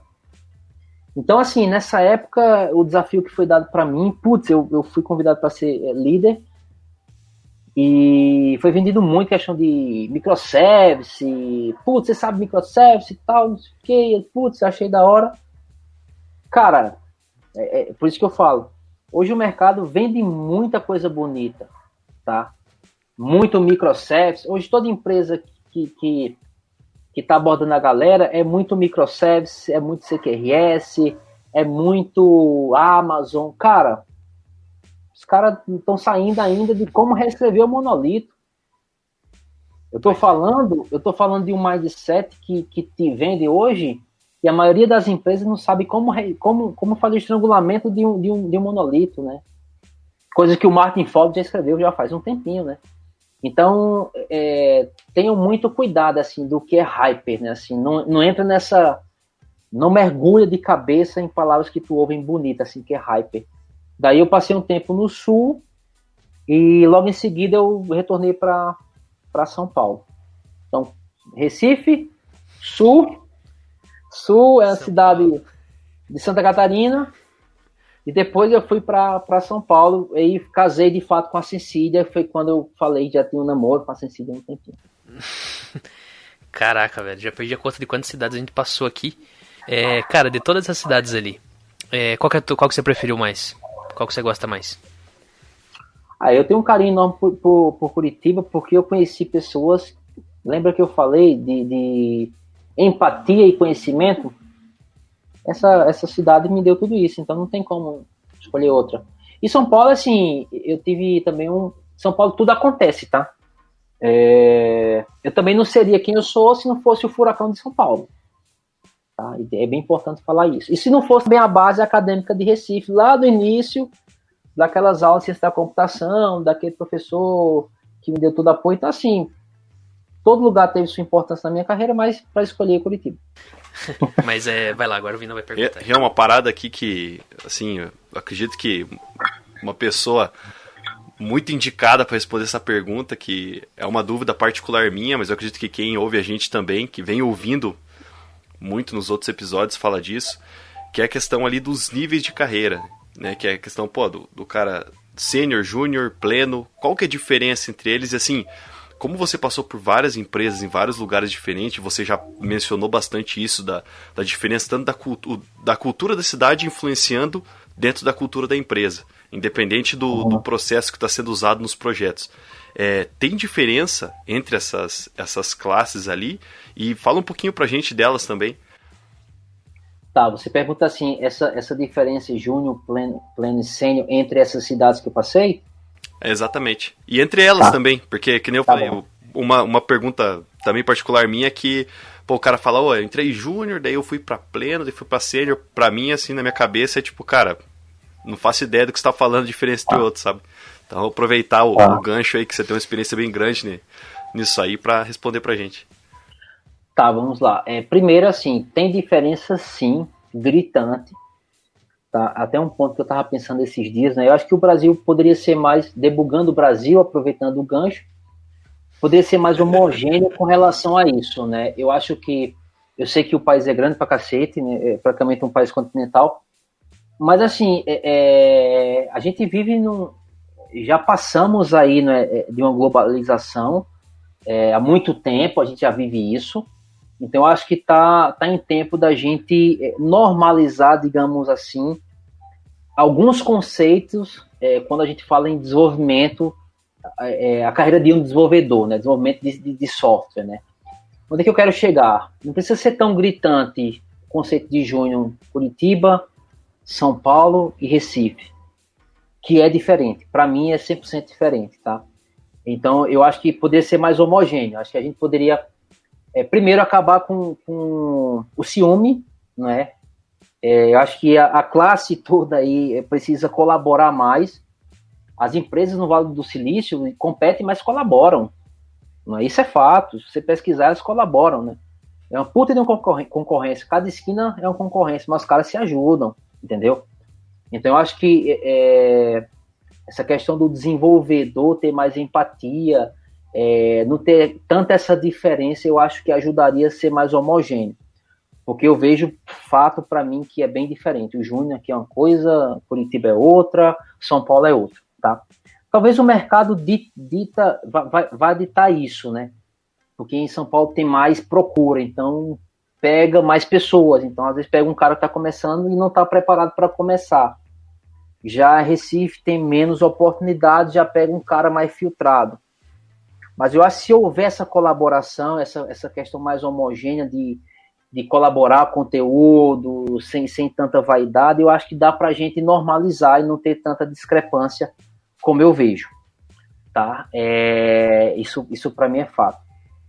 Por exemplo, você vê uma grande quantidade de arquiteto em São Paulo e o mercado querendo contratar esses arquitetos. E às vezes você vê que são arquitetos que apenas são desenvolvedores, com experiência grande, não é? Como aqui tem menos oportunidade para arquiteto, você vai ver um cara realmente, de fato, que é arquiteto, entendeu? Que estudou mais, que fez mais POCs, então eu acho que poderia ser mais homogêneo. Respondi tua pergunta? Opa, com certeza. Então, tem diferença sim, cara, tem diferença. Tá? Isso não quer dizer que uma região estude mais que a outra, não. Tem arquiteto de São Paulo que é puro no arquiteto e dá um banho aqui. Tem arquiteto aqui, então, não estou falando de melhor, estou falando de discrepância entre esse degrau aí, né? Júnior, pleno e sênior.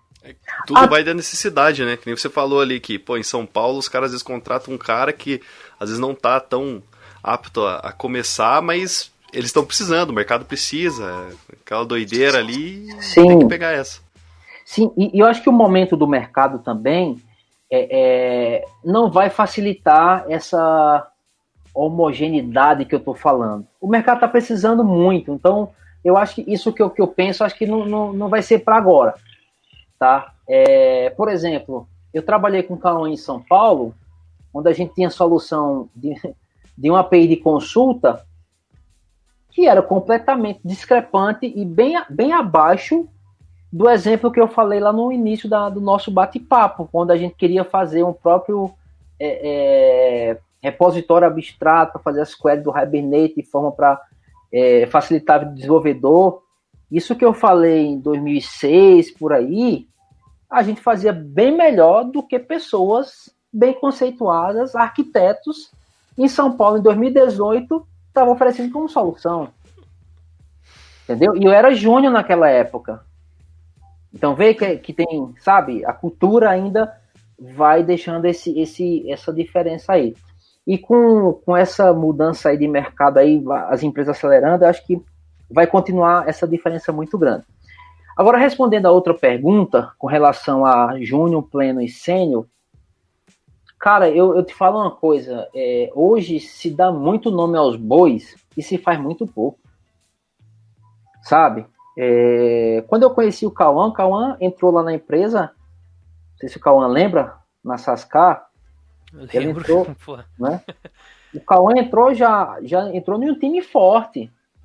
Ele entrou em um time que jogava bem, cara. Era um time, não era a seleção que foi campeã com Ronaldinho Gaúcho, Ronaldo, Rivaldo. Não tinha esses caras fudido os melhores do Brasil, mas tinha um time forte, cara. E eu enxergando, comparando com a entrada do Cauã, não se tinha muito essa definição, essa preocupação em classificar o conhecimento inicial. Eu, pelo menos no time, voltando a falar de empatia e conhecimento, o qual eu tive a oportunidade de estar dentro, né, desse time lá da Sascar, isso ficou de lado. Então existia um termo chamado meritocracia. Eu era estagiário na época, só pra contextualizar. É que você já era um nível bem mais avançado, né? Era uma diferença gigantesca ali. Mas assim, eu não sei se você sentiu isso, mas a gente, quando te acolheu, não tinha muito essa... Não tinha essa... Quando ia trocar ideia. Divisão. Tipo assim, não, você é estagiário, não sei o quê. Não tinha, não. Cara. É tratado como igual, velho. E vamos, cada um aprende com cada um e vamos nessa aí. Eu lembro que ele trocou ideia, Cauã, tu não vai lembrar não. Mas a gente trocou ideia... Eu já andei de busão aí muito em Curitiba, hein? A gente no ônibus, o ônibus dobrando, eu quase caindo ali na terminal lá de São José dos Pinhais, você perguntando um assunto da tua faculdade e a gente trocando ideia sobre esse assunto no busão, né? E foi caminhando até a Sascar falando sobre o assunto. Então, eu vejo que pessoas assim, e pessoas que estão iniciando com esse mindset, hoje é cada vez menos, tá? Então, hoje se preocupa muito. Eu sou júnior. Mas quando você se preocupa hoje em sou júnior, você já está se preocupando em sou júnior para visar o pleno. Tá? Então, assim, o cara entra como júnior. Cara, eu não fiz isso não, porque eu também não sei, tá? Eu não conheço isso. Aí você passa uma atividade pro cara.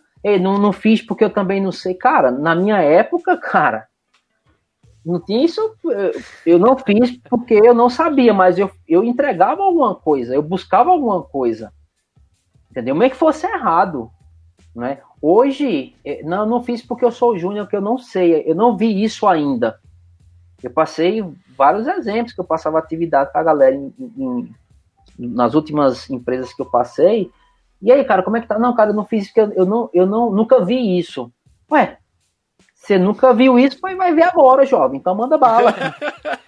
O Google tá ali pra isso, porra. Abre aí e pesquisa, caralho. Porra, até hoje eu vou no Google perguntar como é que se escreve. Recessão. Como é que sai essa porra? Vou lá. Cara, velho, então assim, eu acho que hoje o Júnior entra com a desculpa de, eu não vi isso ainda, mas é pra galgar o pleno. E o pleno agoniado para ser sênior. Né? Então a diferença que eu faço hoje dessas etapas é isso que eu te falei. Eu não penso nada diferente disso. Né? O cara se ausenta por ser júnior, o cara é pleno, mas já com o olho desse tamanho para ser sênior, e o cara é sênior e já com o olho desse tamanho para ser arquiteto. Né? Eu acho que dá César o que é de César, esse ditado é antigo, mas vale. Cara, são etapas, né? Você não conhece nada, mas você vai lá, vai procurar errar, vai procurar pesquisar, entendeu? E se errar não é feio, o arquiteto erra, o júnior também erra, né? Mas o júnior se ausentar, porque eu vejo muito isso, de iniciar alguma coisa, porque é júnior, isso já mostra que nossa escala aí de júnior, pleno e sênior tá ficando cada vez, na minha visão, na minha concepção, cada vez mais aquém, tá? Eu vejo isso. Eu concordo com você, Ian, nessa parte aí, e até acrescentar uma parada aí falando sobre esse negócio de pleno, júnior, sênior aí, que na minha visão, né? Não sei se você concorda também, mas o júnior, ele é aquele cara que ele tem que saber fazer o dele e ele tá buscando aprender mais. O como deveria ser, né? O pleno, ele é o cara que ele sabe o que ele tem que fazer e ele consegue entender a responsabilidade de todos que estão sentados na equipe dele, digamos, daquele projeto. E o cara que é sênior, eu acredito que ele é aquele cara que ele sabe o que ele tem que fazer, ele sabe ensinar os outros muito bem e ele também tem noção do que vai impactar se ele fizer alguma coisa aqui ou no que o outro projeto que outra equipe está fazendo vai impactar o dele. O cara tem uma visão muito mais ampla. Na minha visão, acho que é meio que isso que separa o Júnior, Pleno e Sênior, sabe? Como deveria ser, eu acredito. Não sei se estou certo, é a minha visão. Mas assim, eu vou acrescentar um ponto que eu ouço muita galera falar, Galera, os caras que são CEO, os caras palestra, fala bonito pra cacete. Eu tô aprendendo ainda, eu queria falar igual esses caras. Mas assim, tem uma coisa chamada orgânico, né? Que é assim, ó.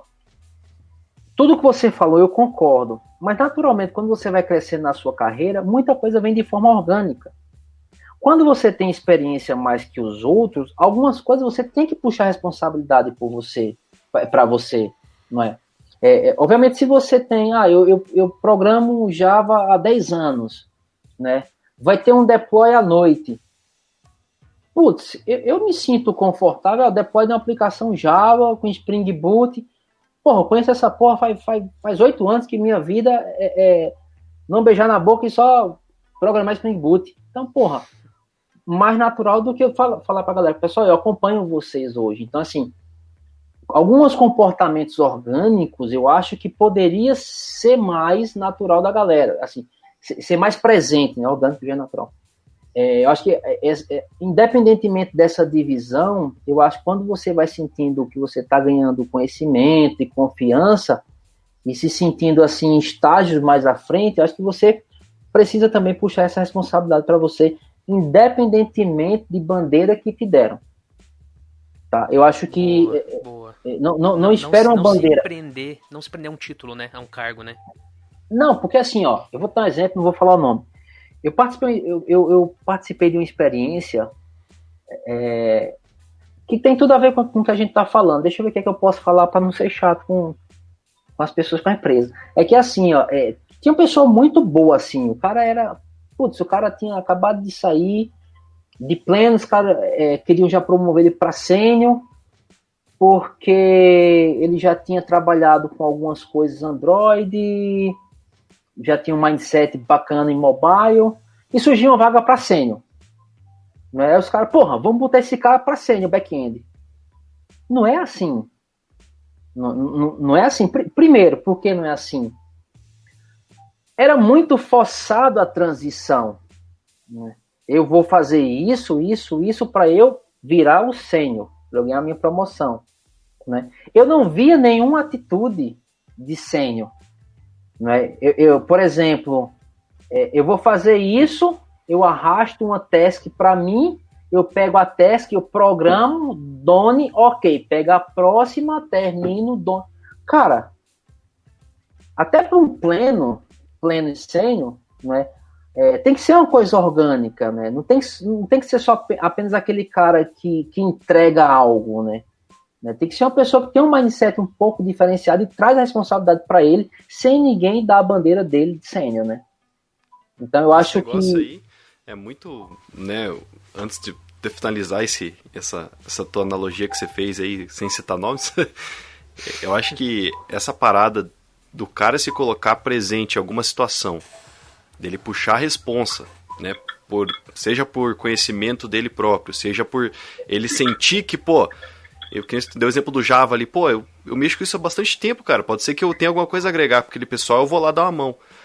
Tanto do cargo acima, quanto do cara que tá ali no pleno, ou, né, às vezes nem tá pleiteando a subir de cargo, mas talvez essa atitude do cara traga uma confiança, tanto para a equipe dele, quanto para quem tá abaixo dele, que ele nem imagina. E aí, sim, é esse tipo de exemplo que traz essa galera que às vezes é o clique que tá faltando pro cara, falou, pô, eu gostei dessa atitude, cara, eu gostei do que esse cara fez. Pô, esse cara, eu senti uma confiança em ter ele junto, mesmo que o cara não tenha falado nada, não tenha ajudado em nada. Mas, pô, o cara tá ali, se der alguma coisa, eu sei que ele vai poder ajudar, vai poder dar uma mão, vai poder tirar uma dúvida. E às vezes é esse clique do cara de cima que falta pra poder fomentar a galera de baixo a também ser daquele jeito. E aí vira um processo vicioso, né? Sim, 100%. E tem um lance bem interessante que acaba sendo orgânico isso, né? E mais, olha só, eu acho que em algumas empresas isso vai variar também, tá? Pleno, sênior e júnior vai variar. Tem vezes que a regra é mais alta. Eu não posso ser considerado arquiteto sênior diante de um arquiteto hoje que é sênior, que escreve livro e fala inglês. Eu não falo inglês. E nunca escrevi um livro. Entendeu? Por mais que eu tenha um cargo de arquiteto sênior. Então isso pode variar diante das comparações também, tá? Por isso que eu não me apego muito a essa questão dessa divisão. Eu acho que tem que ser natural, orgânico, a gente tem que puxar a responsabilidade pra gente. E para encerrar esse contexto, um exemplo bem prático. A gente estava querendo, uma vez, colocar uma arquitetura que está na boca das pessoas hoje em dia aí, de muita gente, né, que muita hype, empresas e tal, arquitetura hexagonal, junto com microservice. Primeiro que essa porra desculpa, assim, poucos fazem essa porra direito. Né? Poucos fazem essa porra direito, né? Às vezes, assim, é o hype, usa aquilo ali e não sabe pra quê, né?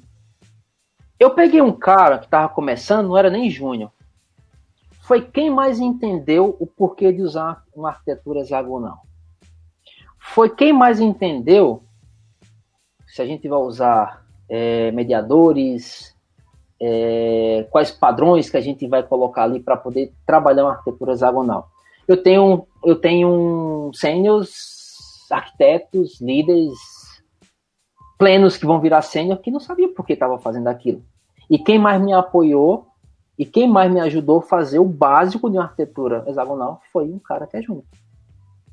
Então, eu acho que para mim isso carimbou essa questão de pleno, sênior, arquiteto, líder técnico, sabe? Menos bandeira e mais atitude, galera. Entendeu? Acho que é isso. Boa. E, cara, agora vamos encaminhar aí pra etapa final. Sei que tá chegando também já no teu momento atual, né? As mudanças aí vão acabar agora. Conta aí, a gente parou que você tinha...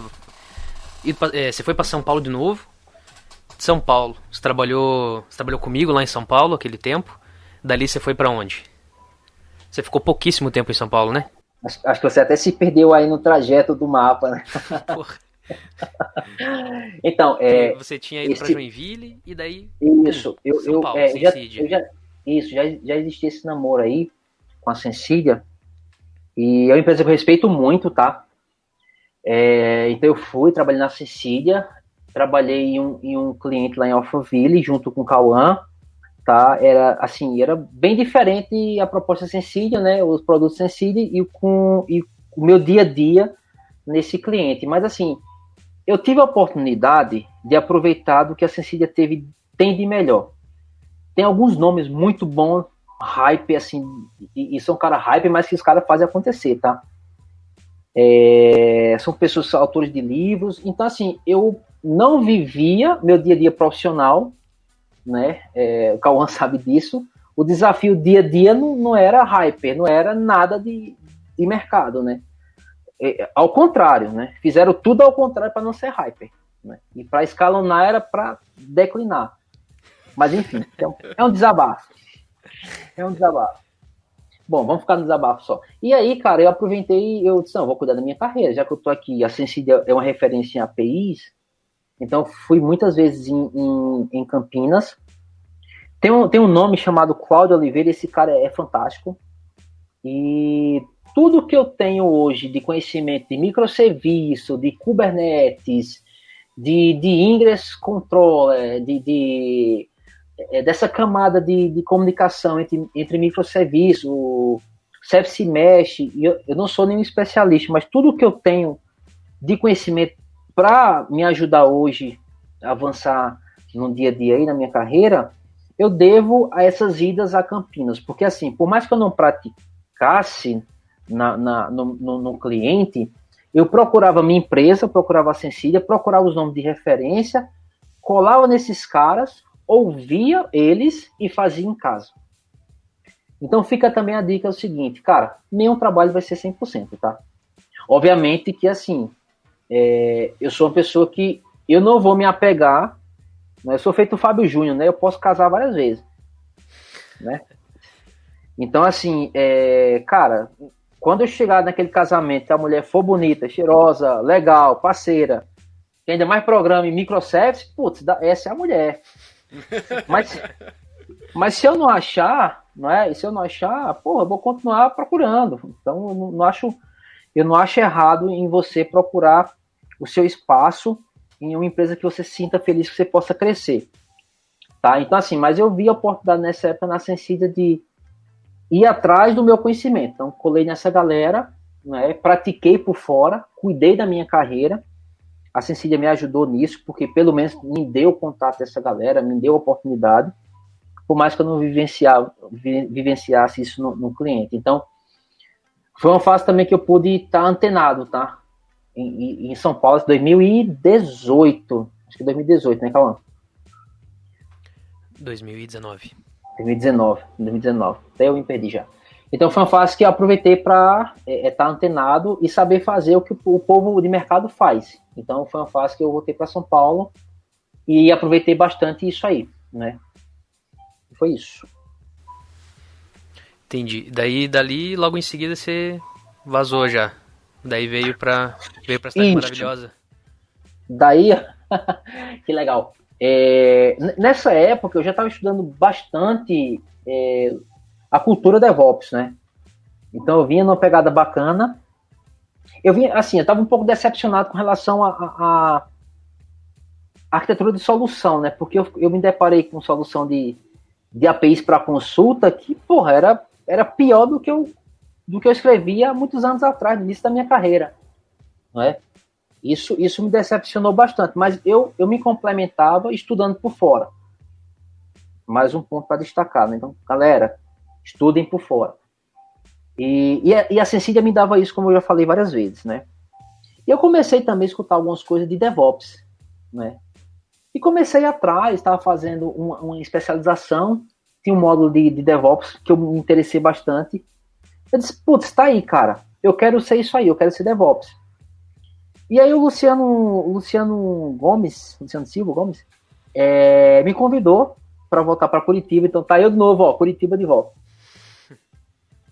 Ele me convidou para participar, para fazer parte de um desafio bem bacana no Banco RCI, né? Então ele falou, Rian, você vai fazer DevOps, você vai fazer da forma como você pensa, você tem carta branca e vai me ajudar na arquitetura. Então eu pensei, putz, o que eu sei de arquitetura, que eu aprendi nos últimos meses de microservices, nas idas para Campinas, juntando com o estudo de DevOps, eu disse, cara, eu tô pronto. Vamos apresentar para a França, porque a RCI é um banco, né? E toda a ajuda de custo, toda a grana que saía, na minha época, saía da França. E eles vão apresentar para os franceses um negócio bem bacana, né? E eu fui com esse mindset, cara, vamos arrebentar com DevOps, vamos mostrar como é que se faz DevOps, né? Cara, e eu fui com muito sangue no olho, assim, cara, eu fui muito, porque eu já entrava no embate com a galera de infraestrutura que pegava o Terraform e ferramentas como essa, né? CloudFormation, automatizavam um cluster Kubernetes na AWS e, porra, eu sou DevOps. Eu disse, porra nenhuma, velho, DevOps não é isso. E eu comecei a juntar a questão do Lean, da metodologia ágil, do comportamento do time, da qualidade, do QA Ops, né? Eu comecei a juntar tudo isso e botar em um fluxo de valor e eu apresentei para a RCI, né? Tem um gestor que eu tenho também um grande respeito, o Jonatas, se estiver nos ouvindo, um grande abraço, que também apostou muito, né? Nesse mindset, nessa mudança do banco. Sendo que o projeto começou muito assim, como eu falei, eu brinco, mas não é à toa o termo que eu uso, né? Me dá um real de DevOps. Quando isso começou a ser mais corriqueiro no meu dia a dia, nesse desafio que eu assumi em Curitiba, eu vi, cara, a gente não vai fazer DevOps. Amanhã eu quero R$2 de DevOps para finalizar o DevOps, porque eu tenho que ter uma prateleira de DevOps. Cara, isso não é DevOps. Então foi aí que eu voltei para Curitiba. É uma das maiores frustrações que eu tenho, porque foi a disciplina que eu mais estudei nos últimos anos aí, tá? Tanto comportamento, empatia, tecnologia, o desenvolvedor, que hoje, na minha visão, ele está muito longe da operação. O desenvolvedor tem que entender que o Kubernetes veio para dar poder para ele, para dar mais feature para ele, ser mais coisa. O Kubernetes veio para isso, mas o desenvolvedor ainda não tem esse discernimento, na minha visão, tá? Acaba delegando o pessoal de infraestrutura só para automatizar alguma coisa. Então, eu tinha muita coisa aí para colocar do que eu penso desse mundo DevOps. E acabei fiquei bem frustrado com com essa visão também, né? De DevOps por prateleira, né? Quero R$10 hoje. Não, a gente comprou R$100, amanhã encerra. E não é assim, é contínuo, né? É um aprendizado contínuo. E aí, cara, foi quando eu voltei para Curitiba. Isso foi no meio da pandemia. Eu continuei trabalhando remotamente, mas para o pessoal, para o time que o Cauã hoje trabalha, né? Mas surgiu outra oportunidade, a oportunidade a qual me dava 100% remoto, independentemente de pandemia acabar, independente disso, de vacina ou não.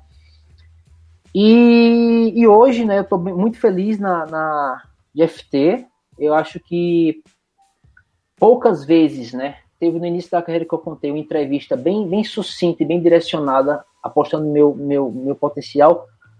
Eu vi isso no início da carreira, lá nos primórdios, mas vi isso agora há pouco tempo também com a GFT. Porque eu vi assim, uma empresa que, aí já vendendo o peixe, né, mas não vendendo da forma como eu vejo em LinkedIn. A GFT hoje ela é muito pontual. Ela mais faz do que fala.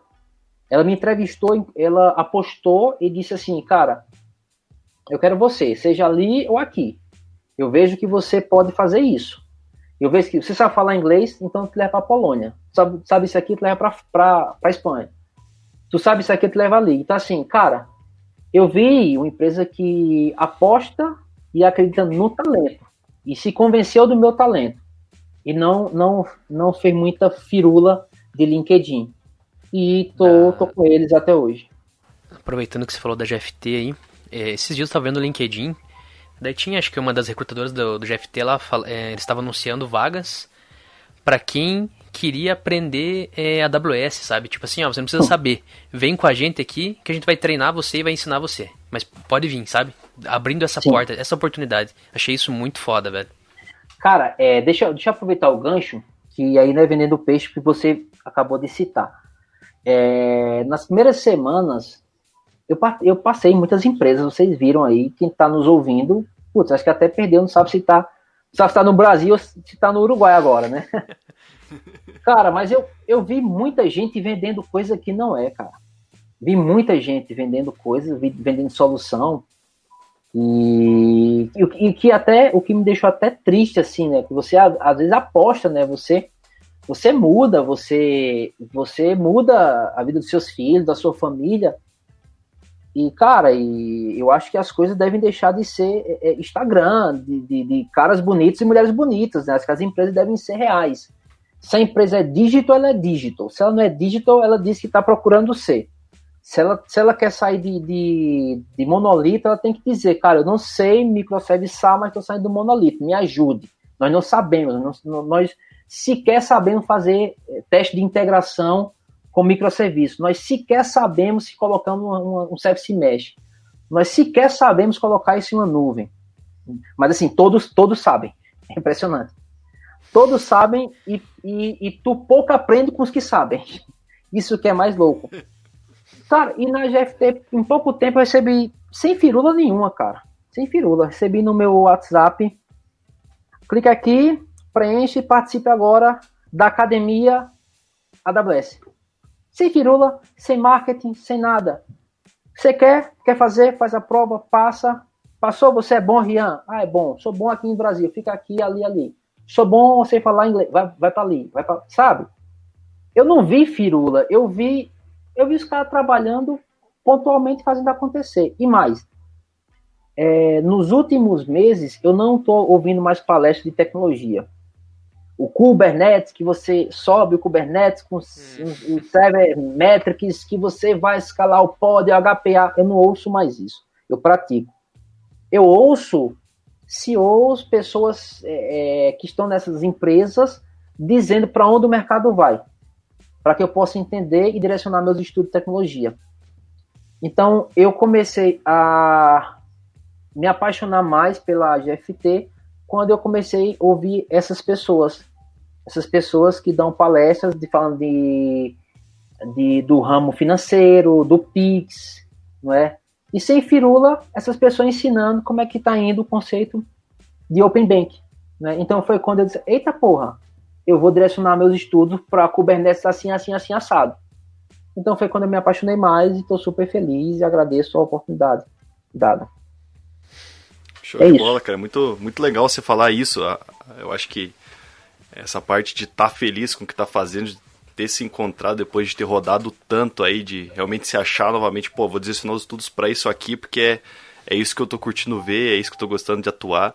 E até aproveitando o gancho aí, queria pedir para você, com toda essa experiência que passou para nós aí durante o período do podcast, dar mais uma colherzinha de chá para quem tá ouvindo aí, uma dica sua aí que você acha que é interessante, que o cara que tá querendo começar, ou que tá começando agora, ou que às vezes, pô, tá se identificando com tudo isso que você falou e, pô, eu quero começar aí nesse mundo da TI aí.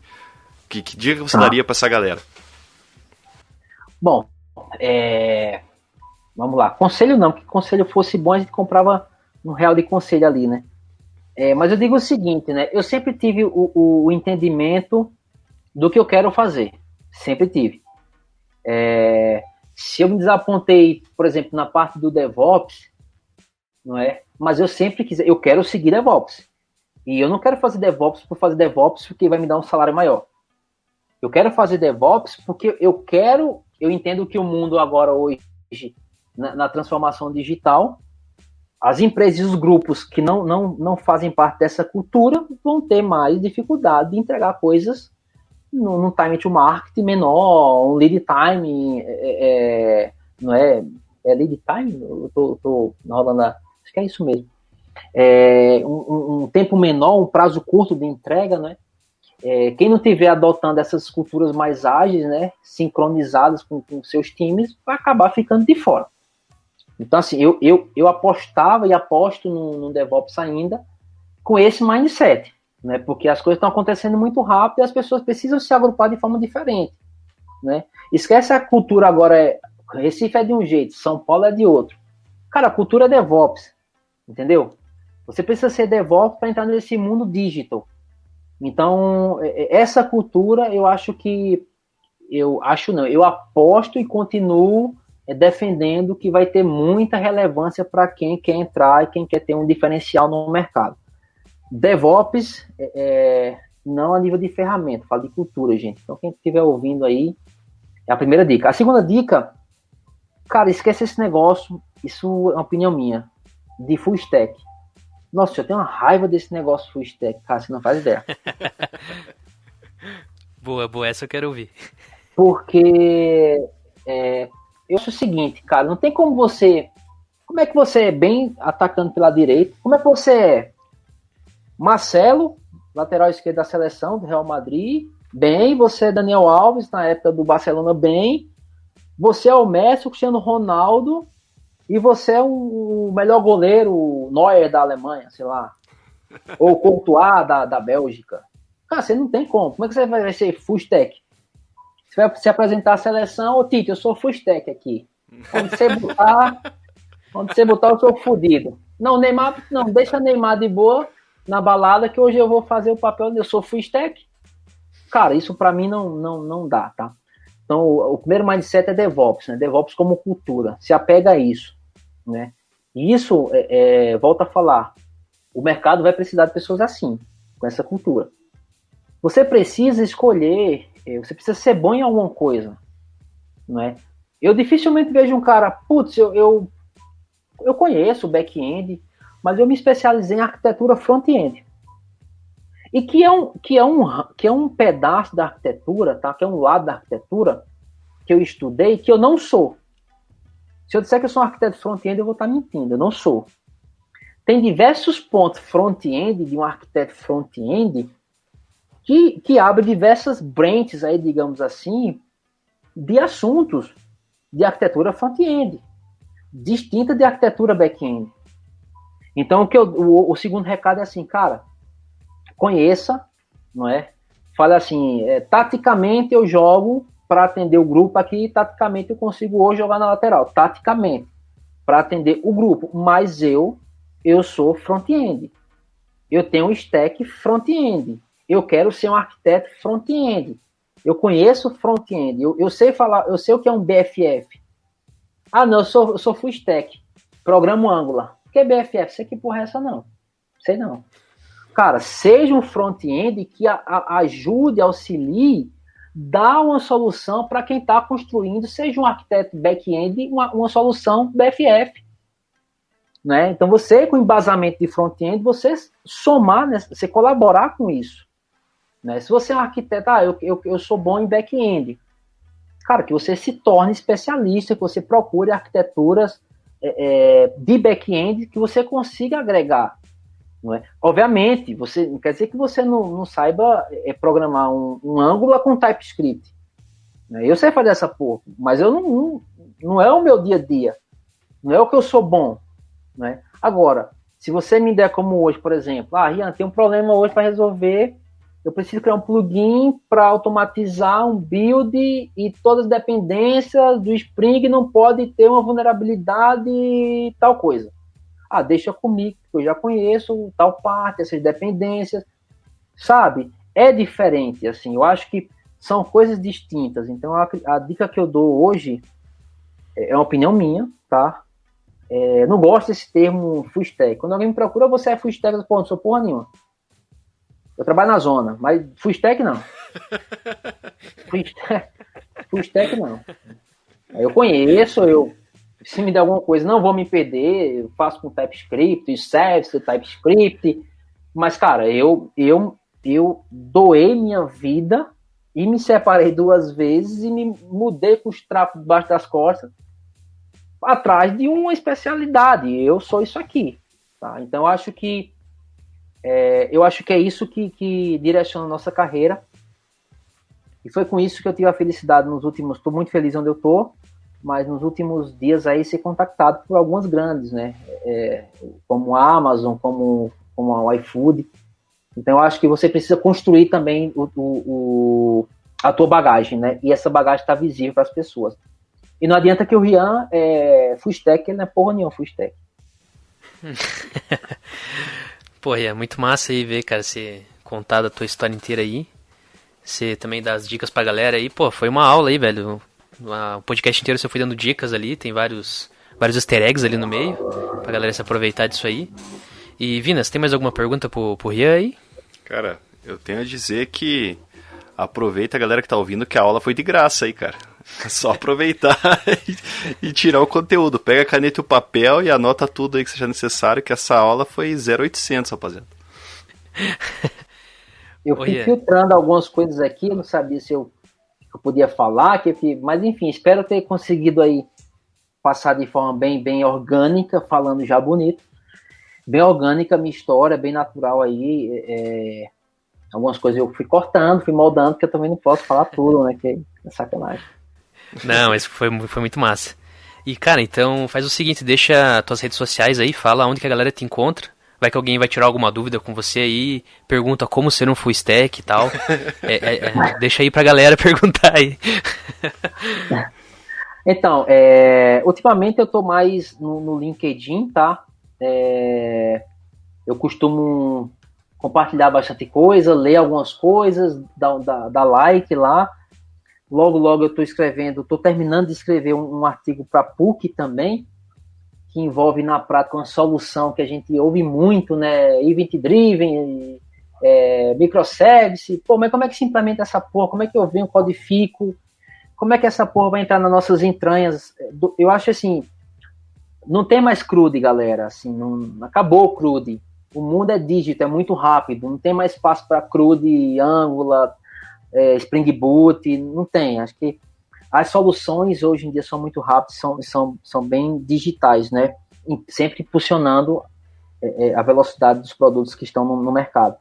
Então, estou procurando entregar nesse trabalho para a PUC um conteúdo prático, né? Assim, cara, da mesma forma e naturalidade que eu monto um CRUD, como é que eu implemento essa porra que todo mundo fala de microservice, que não pode ter dependência de domínio, essas coisas todas? Como é que eu faço isso? Então, logo no meu GitHub, Rian Machado, vocês procuram lá, tá? Vai ter exemplos, vai estar falando sobre isso aí e vai ajudar bastante a galera que está procurando esse mindset. E acompanhar o LinkedIn, que eu estou sempre compartilhando com a galera, acompanhando uma turma de peso aí. Acho que é isso. E Facebook, essas coisas, e Instagram não tem essas paradas não. No LinkedIn é Ria Machado também. GitHub, LinkedIn Ria Machado. Ria Machado, exatamente. Mas, pô, em breve então vai ter um projetinho massa pra galera dar uma estudada lá, entender como é que funciona, né? Vai, eu espero ter oportunidade, espaço aí pra gente trazer aqui, fazer um debugando, e vamos deixar de falar dessas palavras bonitas, vamos debugar essas palavras bonitas, não é? Vamos trazer uma galera que conhece aí, vamos ouvir a crítica, mas vamos deixar isso mais popular, né, pro desenvolvedor. Tá muito só palavras bonitas, tá muito Instagram com galera bonita, né? Eu acho que precisa ser mais popular. Essa é a minha proposta. Massa, certeza que vai ter aí, cara. Você deixou muita coisa aí pra gente tocar no assunto de novo aí, vários assuntos, DevOps, esse projeto está tocando aí. Com certeza a gente vai voltar a conversar aí, velho. E, da hora. Ô Vina, onde que a galera vai te encontrar? Vai te encontrar no LinkedIn ou não?